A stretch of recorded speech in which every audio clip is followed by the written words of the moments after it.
Everyone, and welcome to the Higher Ed Jobs, Careers, and Coffee Conversations. I'm your host, Andy Hibble, one of the co-founders and the Chief Operating Officer of Higher Ed Jobs. Today, we're going to talk about orientation and transition programs and the work that orientation leaders do that shapes how students experience college from the very first day. We're joined by two leaders in the field, one from a two-year institution and one from a four-year university, and we'll be exploring how their programs are evolving, how they build belonging early, and how orientation connects to long-term student success. I'd like to share a few housekeeping notes before we begin. If you have a question for our guests, please use the Q&A option to type your question. One of my colleagues, Leah Jackson, will moderate the questions at the end of the session. We'll reserve 10 to 15 minutes at the end for those questions.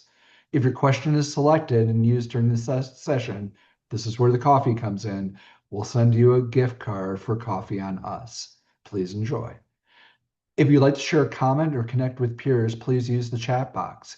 In addition to Leah, the other Higher Ed Jobs team members are here to support this session and help ensure a smooth experience for everyone. A reminder that today's session is being recorded and will be available soon on the Higher Ed Jobs YouTube account. I'm pleased to welcome Allison Hughes and Alex Guerrero as our guests today. Welcome, Allison. Welcome, Alex. Good to be here. Allison is the Director of New Student Orientation at the University of South Carolina. She has dedicated the past 15 years of her career to orientation, transition, and retention work with a particular passion for first-generation college students and the role of family support in student success. Absolutely. She currently serves as president-elect of NOTA, the Association for Orientation, Transition, and Retention in Higher Education. Alex Guerrero is the Assistant Director for New Student Orientation and Transition Programs at El Paso Community College, where he has spent over 15 years working in student engagement and leadership development. He has built orientation programs for a wide range of student populations, including first-time college students, military-affiliated students, international students, and non-traditional learners. He is also an active member of NOTA and has served on planning committees for national and regional conferences. Welcome to you both. I'm going to start off with the first question, and hopefully what we're trying to get from this question is just get to know you a little bit more about your programs and having you introduce yourself a little bit more. Allison, maybe you start, and Alex, if you can want to follow and reflect on, are there similarities and differences between your programs and your careers and your institutions, and what orientation looks like in both of those places? Of course. Thanks, Andy. Hi, everyone. My name is Allison Leach-Hughes, as Andy mentioned, and I'm super excited to spend a little bit of time with you and Alex and Andy today to talk about what I think is one of my favorite topics, which is new student orientation. As Andy shared, I've been working in this field for about 15 years or so, and part of that stemmed from the fact that I went through my own orientation experience, and I was a first-generation college student, kind of figuring it out on my own, not necessarily knowing what to expect, and recognizing that my parents didn't either. And so I think orientation is so critical because it really can set a student up for success. And all those years ago, I don't think I knew that this was a career. It didn't dawn on me at that time, but I'm really glad that it fell into my lap and had the opportunity to do this. I now work at the University of South Carolina. I've kind of toured the southeastern region and worked at a variety of institutions, but ultimately my heart lies with those large public institutions and a lot of history and tradition. And I think that's the thing that I've fallen in love with most, is the opportunity to kind of see where students integrate that into their college experience, which is really great. At South Carolina, a little bit about our program. We host about 28 orientation sessions throughout the entire year. Primarily, those are in the summer, and that's what we're in right now. We're in day one of our fourth session, which is really exciting. But we have two different main types of new student orientation serving our freshmen students as well as our transfer students. For our freshmen, we have a 2-day overnight program. It's mandatory for them to participate in. And we really focus on just helping them get acclimated to campus in all the different ways, whether that is academics, it's involvement, it's just meeting people, knowing about resources available to them. And then for our transfer students, we recognize that they've got a little bit of college under their belt already. So they know what the process is going to be like, but they might not know what that process is going to be like at Carolina. And so our goal is helping acclimate them to the history, the traditions, the names of the offices, because those might be different from where they're transferring in at. And of course, we try to do everything we can to customize this experience, whether that's offering first gen programming, family and supporter programming. We service our veteran and military affiliated students, honors college, all of those different special populations, just to make sure that orientation is there to answer the questions that they need and really set them on the path of success. So really excited again to join you today. Thank you for having me. Thank you. That's great. I want to say I happen to share your experience with how you started. But first and foremost, my name is Alex Guerrero. Thank you so much for having me here. I serve as your current new assistant director for new student orientation here at El Paso Community College in beautiful El Paso, Texas. I can echo what Allison said. I was also a first-gen student, here in the border city of El Paso. My parents knew that education was the way, and I have a fun, unique story to share. I was going to share it later, but you brought it up where my orientation experience was the pinnacle of why I do the work that I do now. I was able to go to orientation at a four-year institution and getting to that third floor of that union building, listening to the noises, the sound, the music, not knowing what to expect, hitting that floor and seeing a sea of orange and blue, having an orientation leader come up to me and welcome me, taking me to the signing table. In less than 5 minutes, I was already part of something bigger. I wanted to be doing this the next year. So, like Allison, I found my way back to higher education. I didn't start there though. I worked my way in other places. I was a social worker for 8 years with a public ISD here. Before that, I worked in television. I was up on the production side for many years as well.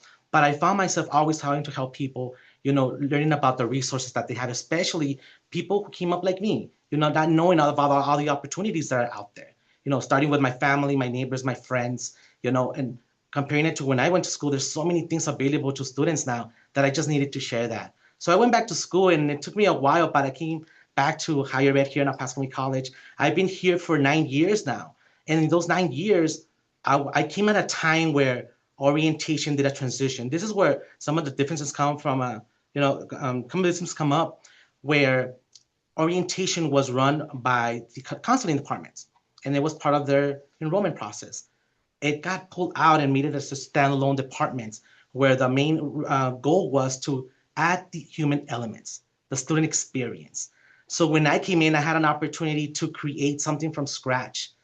So here at orientation, we were able to create an engaging piece for students from all walks of life, and we have a variety of orientations available to them. And around the year, we host between 45 to 50 orientations. They're all half-day orientations.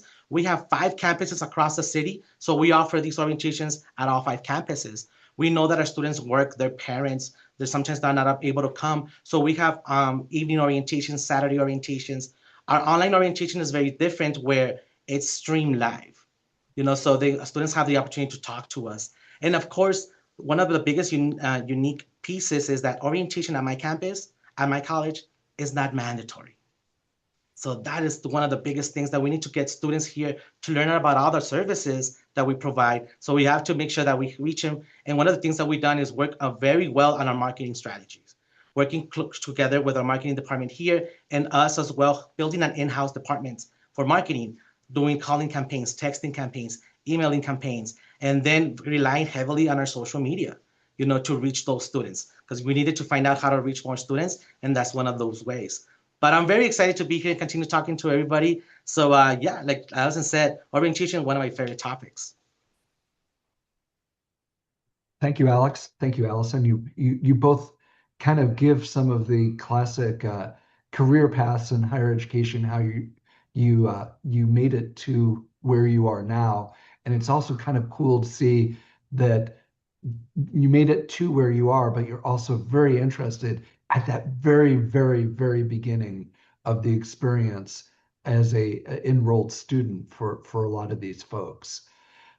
You both touched on one thing in particular, which was a number of different orientations, which kind of speaks to student needs have changed a lot over the years, economically, socially, how they even review the decision. Having a 2020 graduate of high school, I can tell you that COVID changed the decision completely, and orientation was a-traditional, to say the least, for her experience. What shifts, as you both have these different orientations and different populations that you serve, what shifts have orientation programs made to better support the needs and the changing dynamic needs of today's incoming students?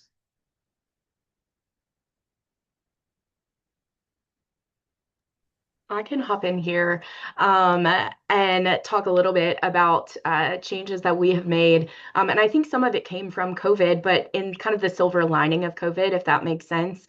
A lot of us had a very short window to kind of adjust and figure out how we were onboarding students and acclimating them to the university environment, but doing it virtually. And I think we took a lot of lessons from that. Me personally, I was at a different institution during the time of COVID, but trying to make sure that we were answering the students' questions when they needed them answered, not necessarily just making them wait until the in-person experience, recognizing that that could be influenced by travel plans and all of those pieces, even outside of COVID itself. So we've developed online pre-orientation modules that we also kind of view a little bit as a yield event for us. We recognize that we are recruiting students all the way through orientation season. It's not just, once they have committed to an institution, we're seeing students that, commit to multiple institutions and attend multiple orientations. And so creating something like pre-orientation modules not only allows us to continue to recruit those students and get them to Carolina, but it also helps them get information, build excitement about the university before they ever step foot on campus. Takes a little bit of the pressure off in the in-person orientation experiences, and allows them to come in with better questions. They already have some informed understanding of the resources that are available, things that they know they want to sign up for on day one. Kind of like Alex mentioned earlier, you are part of something bigger, and being able to leverage something like online orientation modules can be really helpful. I know some institutions have developed that as a way to increase access. For us, that was an important decision, and we really wanted to make sure that it was pre-orientation for us because the in-person experience was really valuable, and something that is tied to our learning outcomes for the orientation program as a whole. And then we try to weave those into our orientation program itself, making sure that we are focusing on student experience all the way through, that sense of belonging all the way through. Our motto in our office at the University of South Carolina is right where you belong. And our hope, ultimately, we can talk about learning outcomes all day long, but the main one that we focus in on is that students feel like they belong somewhere. And we do that through a variety of things. I think it starts in modules and then it breaks into customization, whether those are those special population meetings or something along those lines. And I think the other thing that I'll mention, and obviously want to give Alex a lot of time to talk about it too, because I know he does great things, is the role of families and supporters in this process, recognizing that students come to us with a lot of different support at varying levels, and recognizing that, trends of yesteryear, if you will, is that sometimes they wanted their family members to, be a little bit of an arm's distance. What we're finding is that students want their family members and supporters to be a part of this process. So we're not trying to say like, okay, it's time to let them go. We really do want their families and supporters to be part of it. We invite them into this experience. We know how valuable they have been in getting their students to the point of college and how valuable they are going to be in getting them through the college experience as well. So instead of saying like back off or anything along those lines, it's not letting go, it's letting grow. right? How can you help your student engage throughout this process? And how can we partner with a family member and a supporter to help them help their student? Because at the end of the day, they've been their students for, how many ever years they have been on this earth. Enrolling in some college classes isn't necessarily going to change that. So if they have an issue, I want them to come to me, but they might come to me by way of their families and supporters. And that's okay too, as long as they get the help that's needed. And so I think that's how we continue to adjust and meet our students' needs, is listening to them, and utilizing that to inform our programs, constantly assessing, and making maybe tweaks here and there to address their needs, concerns, and desires. So, yeah. It seems like a very natural outgrowth from the idea that we've kind of transitioned over the past decades from we're about the dissemination and furtherance of knowledge, and it's all serious. But we're also about having young adults become full adults through this experience. And that is a balancing act from where they came to where they're going on campus. And you have to meet them where they are. Alex, what would you like to add here? And I want to echo a few points that Allison mentioned. One of the things that changed completely how we do things was COVID. Prior to COVID, our session was almost a full day with a full breakfast, a full lunch. Having more presentations available to students. But after that, we had to pivot hard as well, where online courses were a handful on my campus. That wasn't a thing till after COVID. So same thing went with orientation, where we had to, pivot and learn on the go. And one of the things that I do want to share is that the way we were able to reach out to students was through our staff, through our orientation leader staff, relying on them to see what works for them will work for future students. At that time, I had around 20 students who I was training online from their home, trying to learn new softwares like Zoom, Teams, Powtoon, Kahoot, all these things that I never worked with before till now it's on a daily, correct? But these are some of the things that I started doing with, going to my staff, learning what works with them, learning their learning styles, from there engaging with students, trying to build on what they need, figuring out when to have these sessions, figuring out how to call them, and as well working with our partners. One of my closest partners here is the Center for Students with Disabilities, trying to figure out how to work with them and provide that student that service, figuring out how we can get that service to them, just reaching out as much as possible to our collaboration and having that content network with our leadership. Orientation is under student enrollment services. So the admissions office, the financial aid office, were essential to the change that we have done throughout the years. At the same time, we learned that social media is a very powerful tool. That now is something that we have continued to create and grow upon. When we started 10 years ago, it was more about having fun with it, and sharing photos and videos. Now it's a tool where we share information, deadlines, and students reach out to us, and we are able to answer in real time. We are able to tell them when, payment deadline is, how to drop a class, what number they can call to find out about their financial aid status, or how to get there. Yes, we do those engaging pieces, those little fun dance videos, but that's in order for us to just reach more students. And once again, meeting them where they're at. Mm-hmm.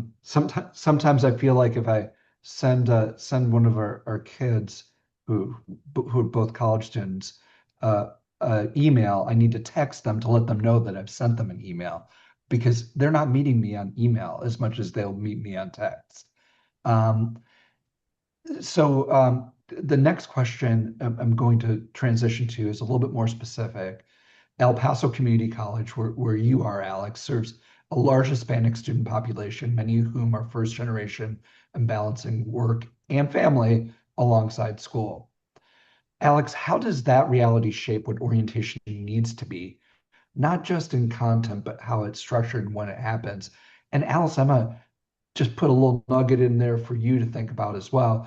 Given your own personal experience and your professional interest in first generation college students, what are the similarities that you might be seeing that's similar to Alex where you sit, and maybe where it might be a little bit different at the University of South Carolina? So Alex, What do you think? Well, let me tell you first a little bit about where we are.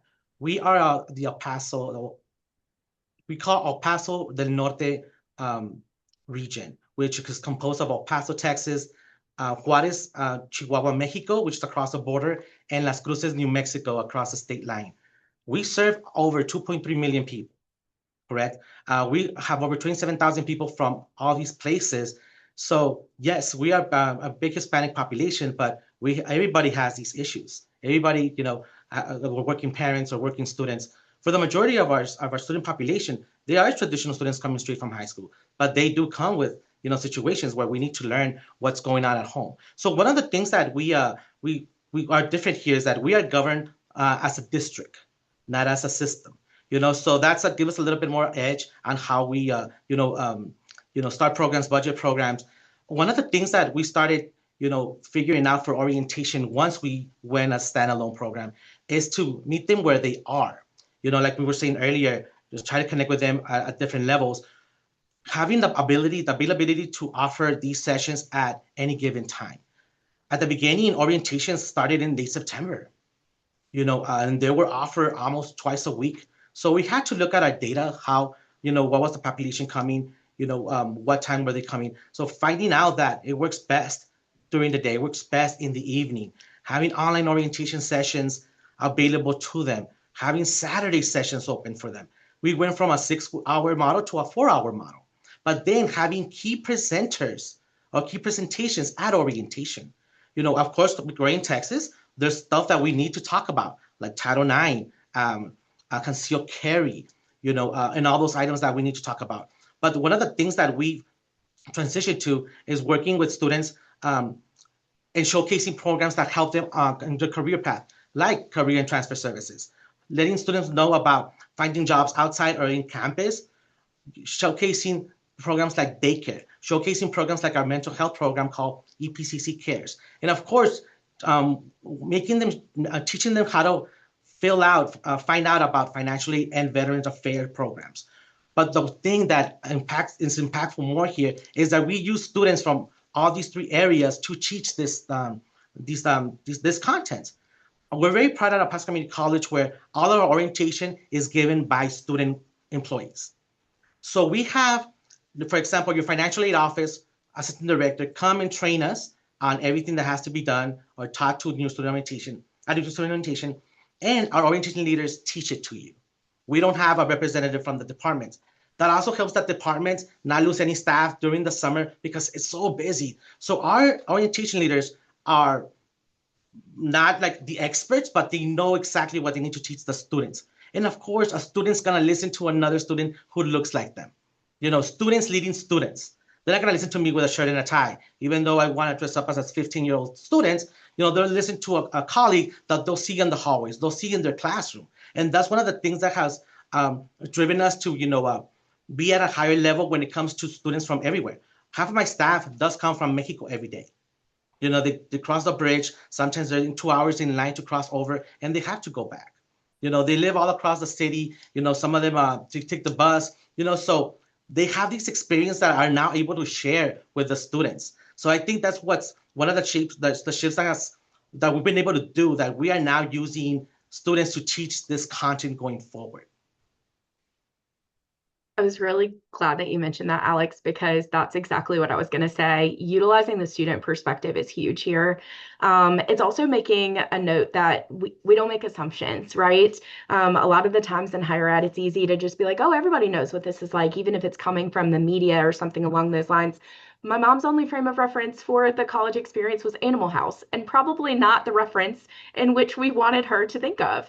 And so not making assumptions about what people know or don't know, coming into the orientation experience, trying to really create a really strong foundation to build off of.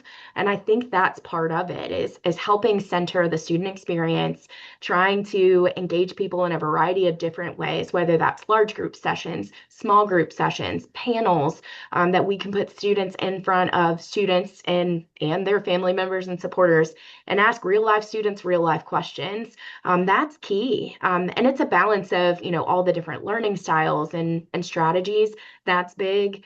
And I think the piece about assumptions for me is the biggest one of we use a lot of acronyms, kind of like alphabet soup. So the SDRC, Student Disability Resource Center, I want to make sure that in the presentations, whether it's a student or a campus expert, campus partner that's presenting on it, I want to make sure that we say the Student Disability Resource Center, also known as the SDRC, does this on campus and explain that out.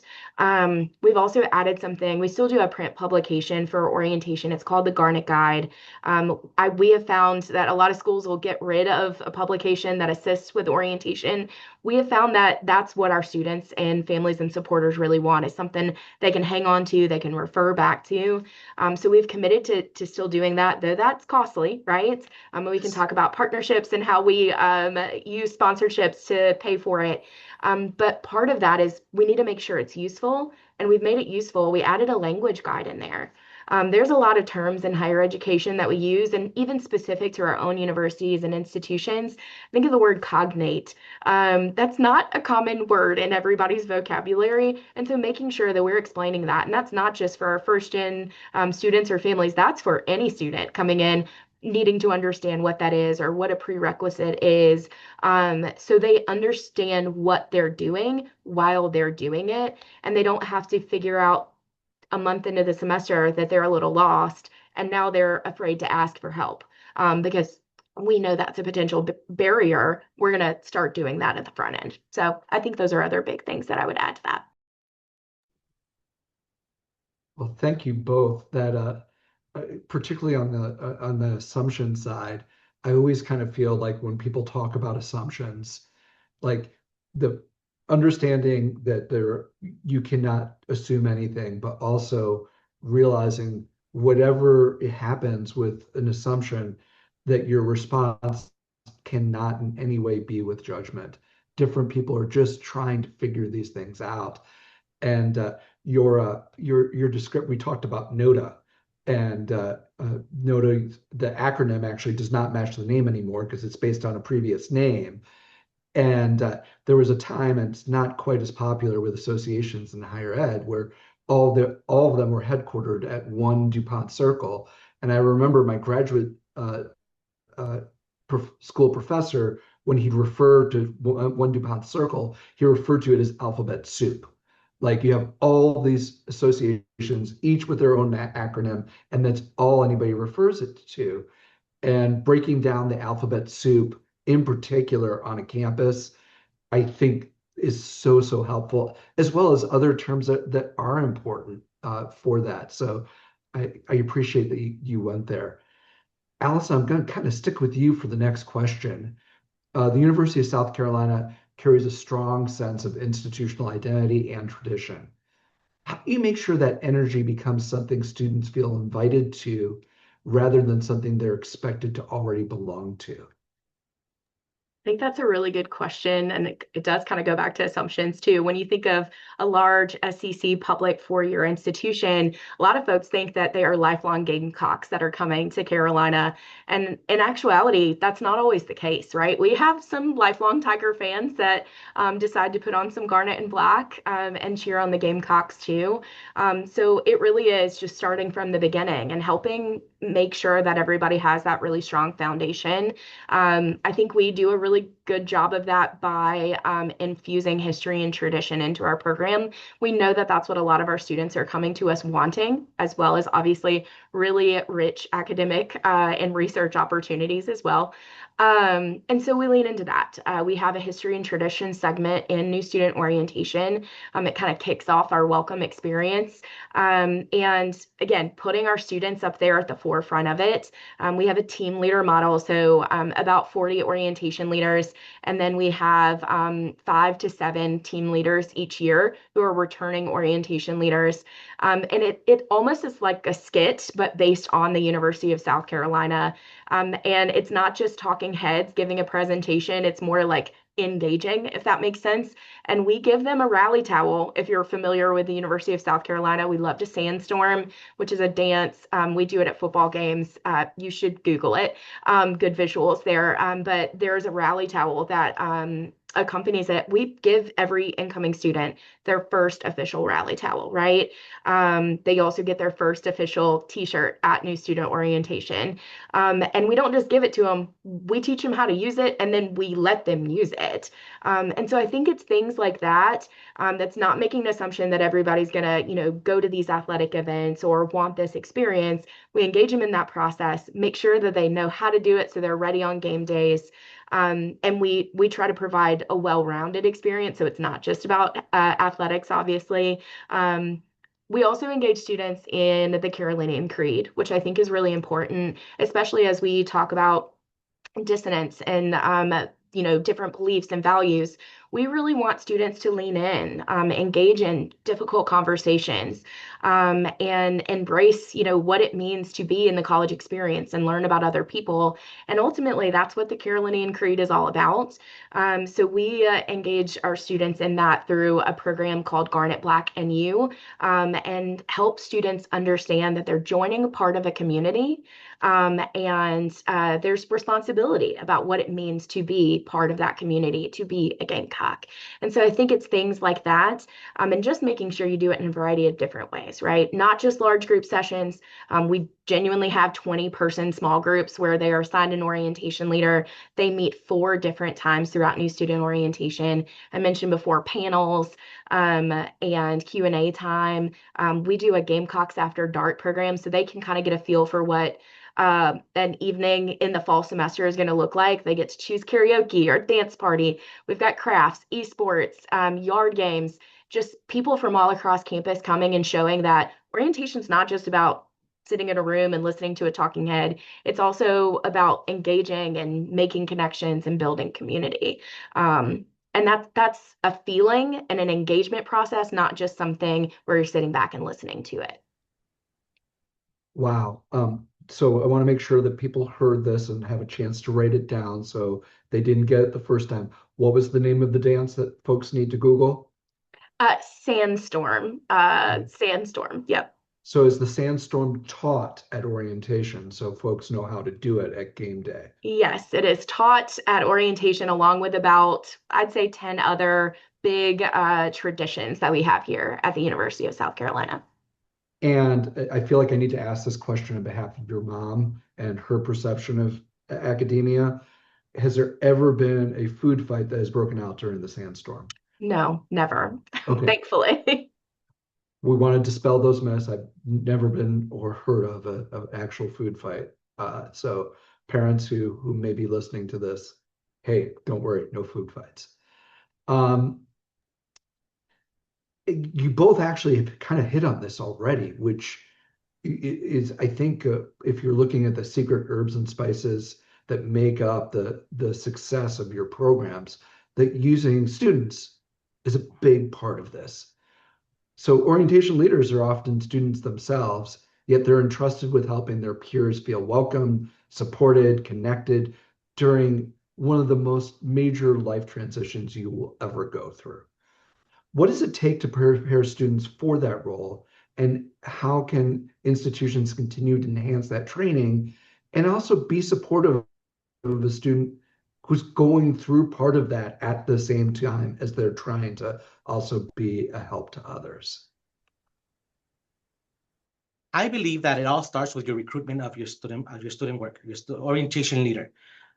For us, we have year-round orientation leaders, part-timers, work studies, but the bulk of our students are recruited.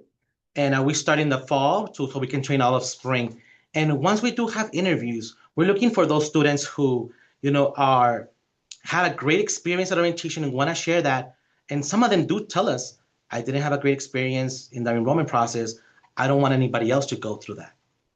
So you look at these students who are genuine, who are willing to work. They're not just here for the paycheck. I mean, we don't pay that much here, but most of them are here to help others. So finding these students who just have that one common item. Most of our staffers I'm pretty sure Allison goes through this too. This is their first job. This is their first job. So part of their training is, of course, learning the basics, soft skills, office skills. We have 2 offices here. They have to learn. I mean, it's you cannot believe how weird it is for people who do not being able to answer a phone properly, or not being able to greet professors, leadership, because of course where would they get that experience? They don't have. I mean, in my time, I had a phone in my house, you know. But of course, we don't have that anymore. So learning the soft skills, basic skills, and then of course, like I said earlier, we have to present this content to students. So teaching them from the basics, presentation skills, people skills, how to engage with students. One of my favorite phrases when orientation starts is to tell them, go mingle with that student, go mingle with that student. And then I tell them, but remember, do not ask them where they're from, what their major is, what high school they graduated from, what's their favorite football team.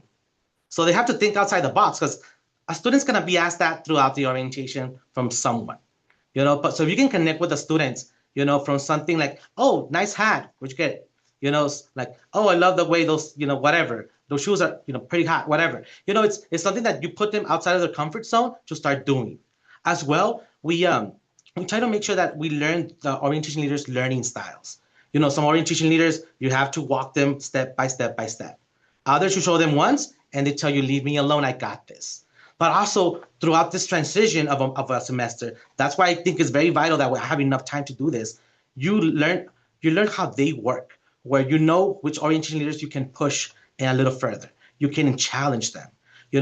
We do run, we collect our attendance via a software called MySile, but we also do it by hand, as a backup. So just creating an Excel sheet. Some students don't know how to do that.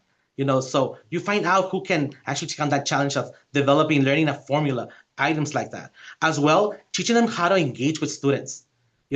Most of the students that we are now hiring are oh my God, they are the, I guess, post-COVID high school graduate student. So, so maybe middle school, they were at home, puberty years, they were at home. Some of those skills that they had to learn in middle school, they didn't get to do that.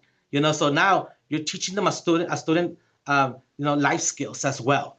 One of the things that we're very excited about is, being able to teach them how to work with each other, how to work as a team, because they have to learn how to bond. They have to learn how to work as a team. They might not like each other, but they're gonna be able to present with each other. We end our orientation training with a staff retreat. I take them out to the middle of the woods up here in New Mexico, put them in a room, get them to talk to each other, the activities together. And it's a 2-hour car ride where they're sitting with somebody that they don't know. So they're forcing them to come back and engage. These are some of the things that are very vital to me, but as well, making sure that they understand the content that we need to teach these students, knowing the most important thing about how students connect with college. We don't want to just tell you, we want to teach you. Okay, this is financial aid from step 1 to step 2. So they have to become experts on how to teach this. The value of connecting to me is so important because this is where they sprinkle their own experience. I went through this last year. Let me tell you, this is the best professor for math that I think you can get. This is the best place for you to take a nap. This is the best place to grab a sandwich. Sharing those experiences is so vital. So you teaching them how to do that is very important. With us, you can be an orientation leader every summer. I don't have like supervisor orientation leaders. They're all under one big group. Some of them are just veterans that have more experience. They're the ones that I consider the lucky stars. So before every season, I have dinner with them and I tell them, I encourage them, I'm gonna put more challenges on you because I know that you can live up to the expectation. And they themselves take pride in this. They come with you with ideas. They come with you with solutions with when they come with their problem. So those are the people who who are loyal to the program, and those are the people that the college should find out that they're gonna be your future leaders. And I know I'm getting into another question, but this is where like most of the people learn and start having that love for higher education. So if the college can focus a little bit more on supporting the training, maybe a little bit more budget here and there, that it would be ideal. Just knowing the importance of the engagement from orientation leader to new students. I love that you started with recruitment because that's exactly what I was going to say. It really does start from day one. And we have an interest form right now for students going through orientation. That's live, and we already have 16 people that are signed up for that.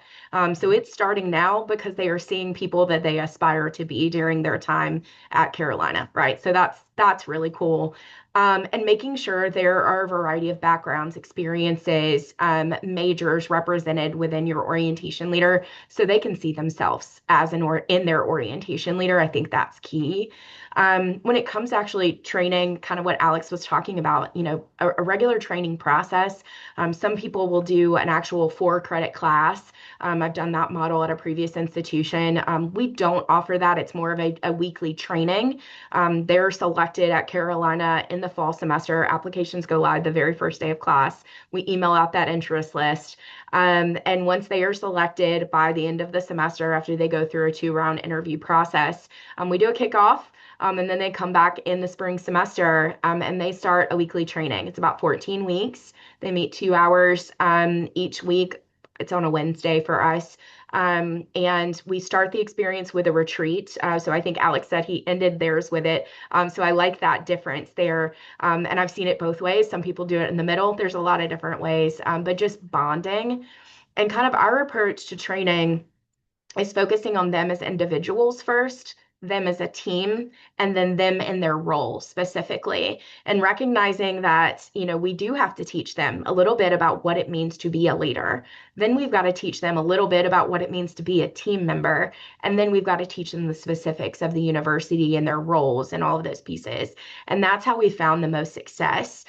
So our training over that 14-week period of time is going to touch on everything from, Strengths Finder, Strengths Quest, what makes you you, and what are you naturally really good at, and how do you do this job recognizing the top 5 talent themes that you have, right? Whether that's responsibility, communication, belief, and so on, and how you can customize the role to be your unique self. We also talk about forming, storming, norming. Like, what does it mean to be on a team and conflict management, right? And then we get into how do you facilitate versus present? How do you answer tough conversations and balance appropriate honesty in that?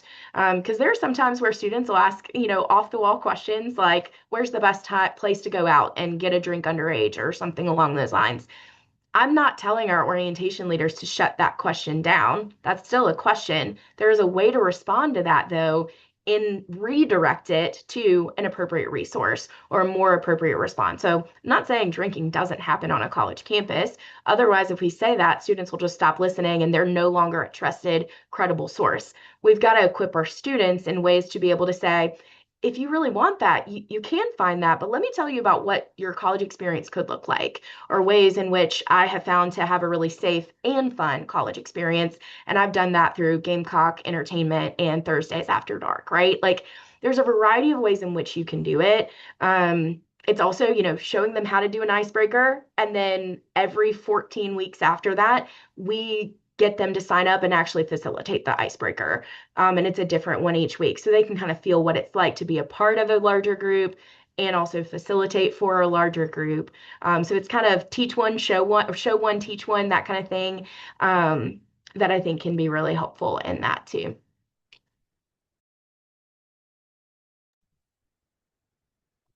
Thank you both for that. The interesting part to me is how much thought both of your programs are putting into this piece that was pretty much 30 years ago, not even a part of what the discussion would be. In the interest of time, I'm going to go to one final question, which whether this is for your peers who are working in orientation, like the two of you, or people who work across campus or are interested in working across campus, what is the one thing about what you do that you wish the rest of the institution would know and learn? And I can tell you today from our conversation, one of the things that you hit home, which I knew of, but when you think of it, when you think of orientation, you always think of the welcome week and the work that you guys have outlined over the past 45 minutes has made it clear that Welcome Week is just the beginning, and trying to keep people both oriented at the beginning, but transitioning throughout for their student success is a big part of what you do. But what would the two of you see as the one thing you wish the broader institution would understand about your work? I would say, sorry, I'm gonna jumping in. I would say that orientation across, well, at least in my institution and the institutions I work with as a 2-year co-chair for 2-year colleges, is that to understand that orientation is the last piece of enrollment, but the first piece in retention.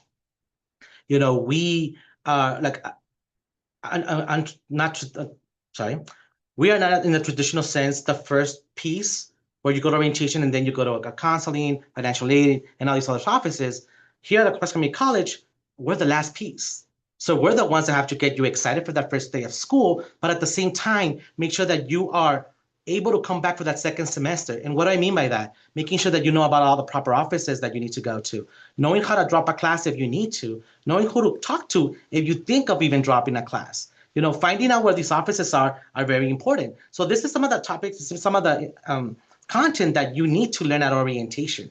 Making sure that you become a successful student even when you are maybe in the process of failing a class or have to drop a class, or maybe even how to get involved. All of those things happen at orientation. So going forward, having the college understand that you have to invest in how we reach out to more students, especially in a school like mine where orientation is not mandatory. We have to invest in other departments, how we collaborate to have that happen. After orientation, we still collaborate with many of our partners and engage with them. Let's say, for example, during their fall events or fall festivals, job fairs, transfer fairs. We try to work with places, with departments, so we can make sure that we reach out to students. To me, one of the also things that is very important is for the colleges to understand that our staff, though they're students, they're still workers, they're still part-timers. They're professional staff because we hold them at that level. They should be held at that level by the college. They're not just simple work studies who work in an office answering a phone, that they are fountains of information as well. I honestly, that was one of the hardest things that I had to do in the first few years of working here, to make sure that people understood that these students are prepared. And sometimes they are more professional than people who've been here for many years.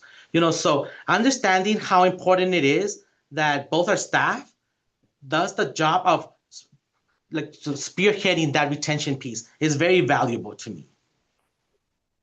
Alex said that so brilliantly, and I'm so glad you said it.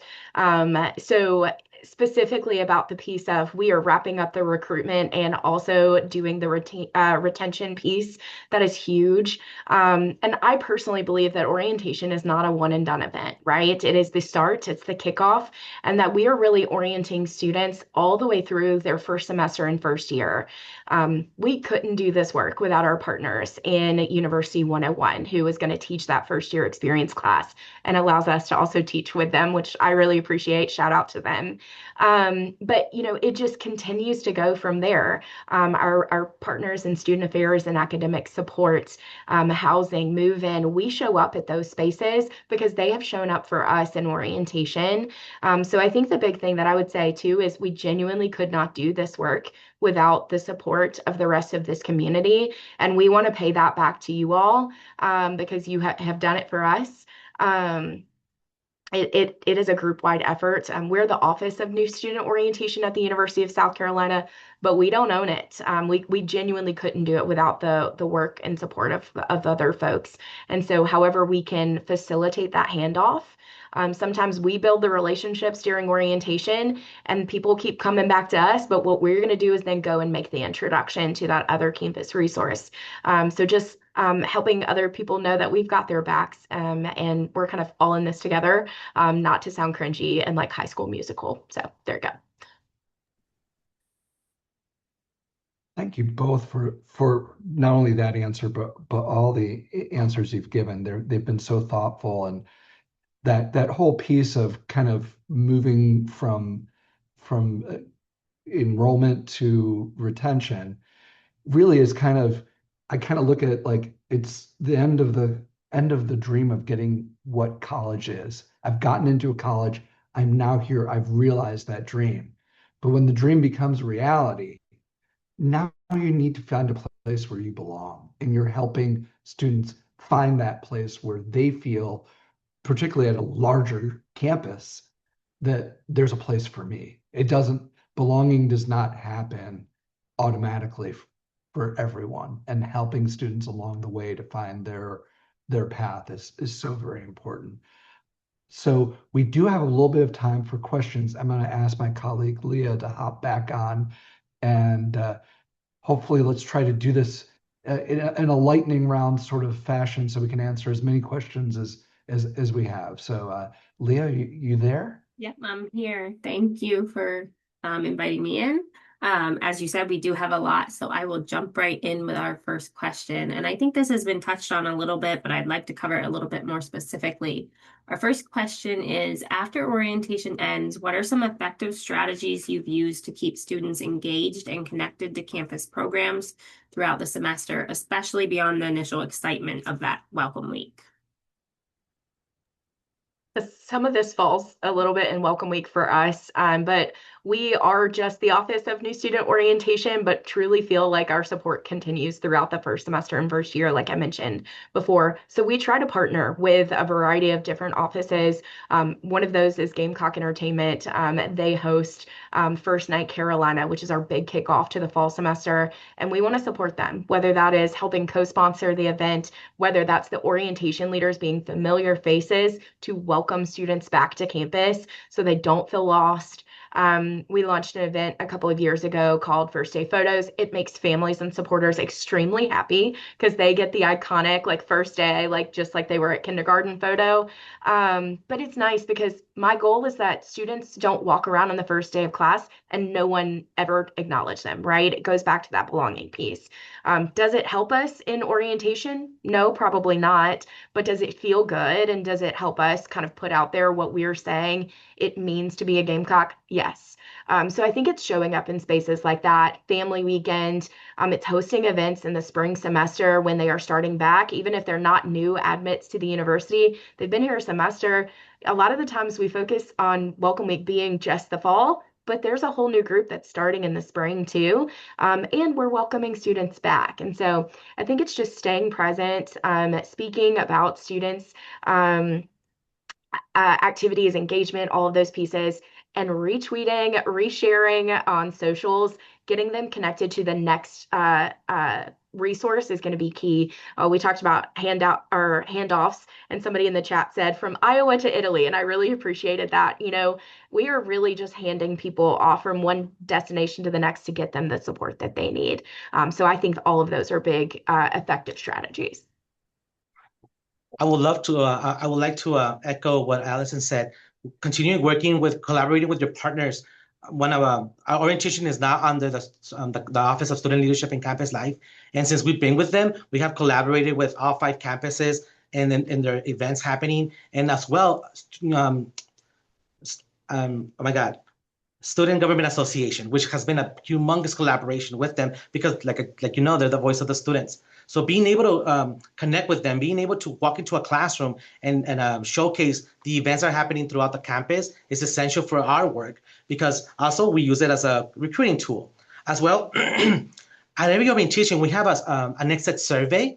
And at the end of orientation, I collect all that data. And I also collect data on departments that do have a table or do have a little presentation here and there. I share that information with other departments, you know, for them to maybe improve on their services or just improve on what was coming up at the next, or just learn about how students are feeling about that particular service. But other than that, just continuing our partnerships is essential here. I do want to echo what Alison said earlier. Without our partners, both in and out, we couldn't be doing this job and connecting with so many students. Thank you both. Our next question is about what steps your institutions are taking to make orientation more accessible for students who may be less outgoing or neurodiverse. Anything to add there?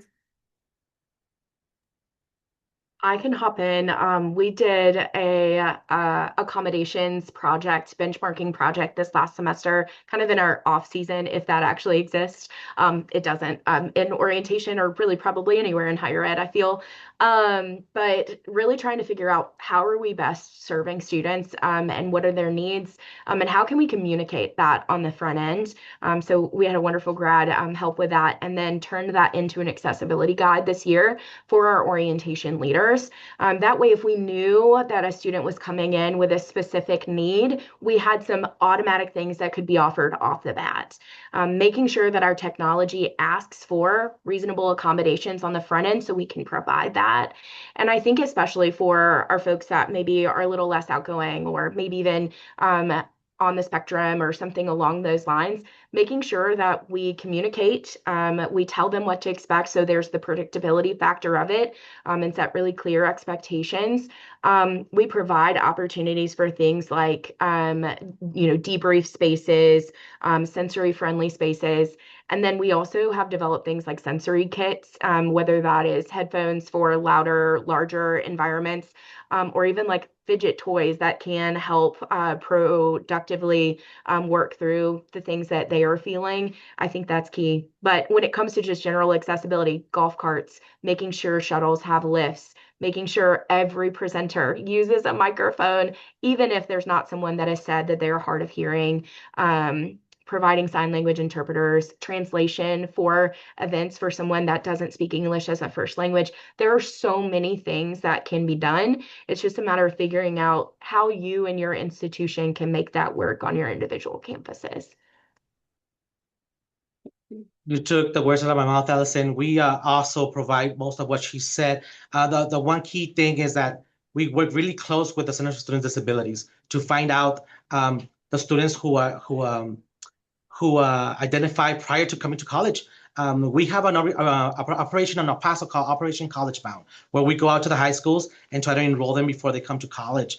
And the Department of Center for Student Disabilities goes out with us, and they're the ones who talk to their leadership and find out who are already committed to the college. So once we do reach out to these students, we can set up accommodations. We can talk to the department and get translators, get the technologies that we need. And the beautiful thing is that those students are also invited to the Center for Student Disabilities orientation.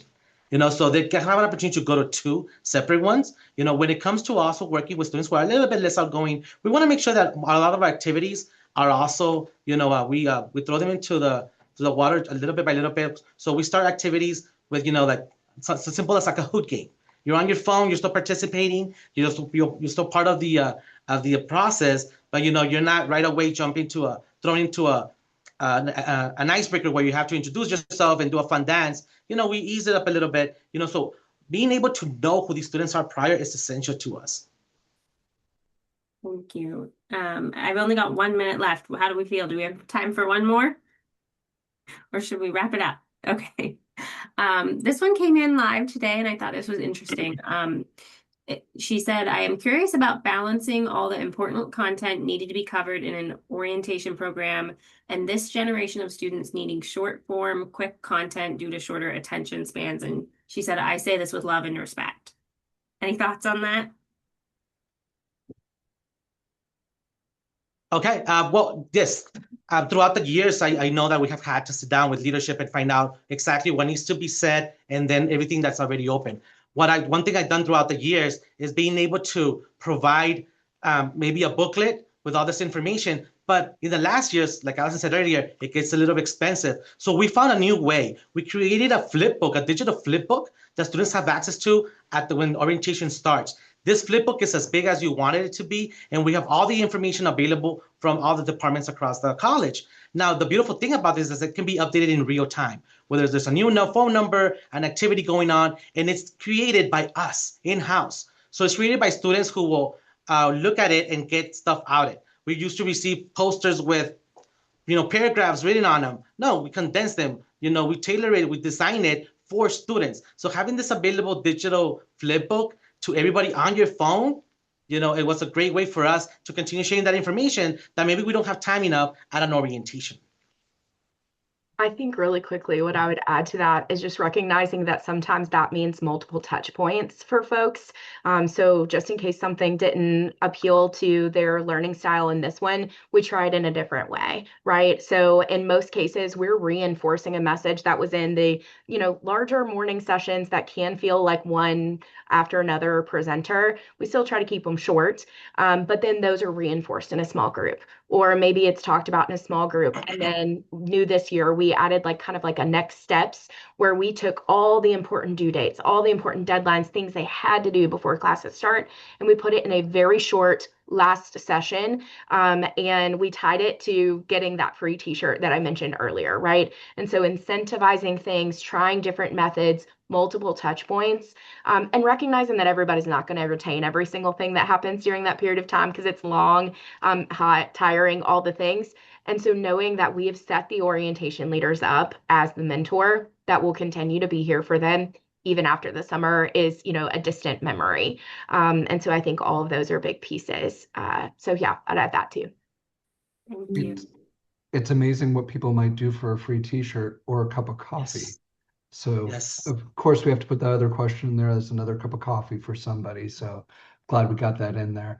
Thank you both. This has been a really, really enjoyable experience for me personally, and I hope for everybody who came. And we look forward to talking with you again real soon. Thank you for having us. We really appreciate it. And Thank thank you for you. Sorry, go thank ahead. you for go ahead. No, I was just want to say thank you for having us. And somebody did ask me about it. I will forward that flip book to you all, and you all can share it with the guest. We'll include it as an attachment to the webinar. Thank you all for joining us. We look forward to the next time where you can join us for a Careers in Coffee. Have a great day. Thank you all.